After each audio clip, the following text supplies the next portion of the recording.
वीरान गांव और चर्च का रहस्य। रात का समय, तूफान चल रहा है। गांव के एक कोने में स्थित पुराना चर्च 60 सालों से बंद है। तभी चर्च के दरवाजे अपने आप खुलते हैं और अंदर लगे क्रॉस उल्टे हो जाते हैं। पास ही के एक घर में सिमी अचानक नींद से चिल्ला उठती है। वो वापस आ गई है। पैरानॉर्मल एक्सपर्ट्स की एंट्री। राजीव और अनामिका को गांव बुलाया जाता है।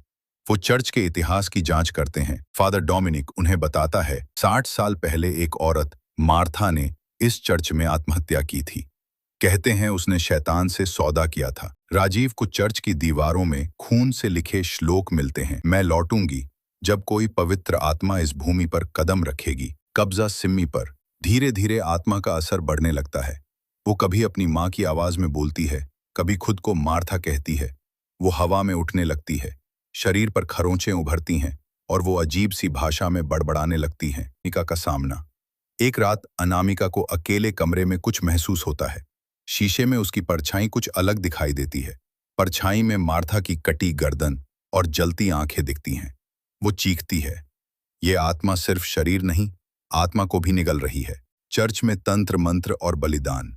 राजीव, विक्रम और अनामिका चर्च में जाते हैं जहां आत्मा की शक्ति सबसे ज्यादा होती है। सिमी अब पूरी तरह मार्था बन चुकी है।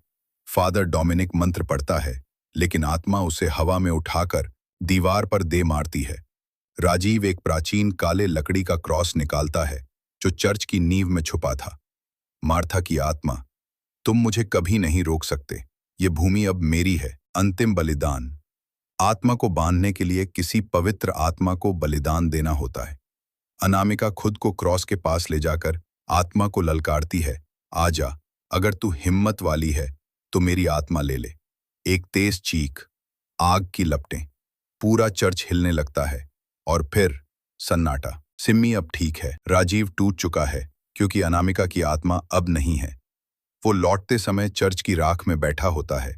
तभी पीछे से अनामिका की आवाज आती है, मैंने उसे बांधा है, लेकिन हमेशा के लिए नहीं। चर्च के खंडर एक कबूतर उड़ता है, लेकिन जैसे ही वो क्रॉस को छूता है उसका रंग काला हो जाता है और आंखें लाल। टैगलाइन, कभी कभी आत्मा को बचाने के लिए आत्मा को खोना पड़ता है।